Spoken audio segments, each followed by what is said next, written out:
भारतीय छात्रों को अत्यधिक सावधानी बरतने और सतर्क रहने की सलाह दी जाती है। तो भारत और कनाडा के रिश्ते जो पिछले कुछ दिनों में तल्ख हुए हैं, उसमें नई गिरावट तब आई जब कनाडा के प्रधानमंत्री जस्टिन ट्रूडो ने अपनी संसद में यह बयान दिया कि निज्जर की हत्या के लिए वे भारत की एजेंसियों के बारे में उन्होंने जिक्र किया कि भारत सरकार की इसमें भूमिका है और इस बात को उन्होंने भारत सरकार के सामने भी उठाया है। इसके बाद भारत के एक उच्च जो राजनयिक हैं उनको निष्कासित किया गया और भारत ने भी जवाबी कार्रवाई की है।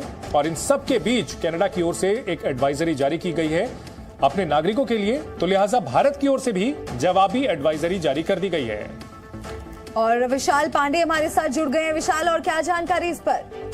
देखिए, भारत के विदेश मंत्रालय ने कनाडा में रहने वाले भारतीय नागरिकों और जो भारतीय छात्र हैं उनके लिए एक एडवाइजरी जारी की है, जिसमें कहा गया है कि कनाडा में जो भारत विरोधी गतिविधियां लगातार बढ़ रही हैं और जिस तरह से कनाडा में अपराध बढ़ रहा है, उसके चलते हुए भारतीय नागरिकों को अतिरिक्त सावधानी बरतने की सलाह यहां पर भारतीय विदेश मंत्रालय की तरफ से दी गई है। और ये भी कहा गया है कि भारतीय नागरिक कनाडा के उन इलाकों में न जाएं जहां पर इस तरह के प्रदर्शन हुए हैं या हमले की कोशिश की गई है।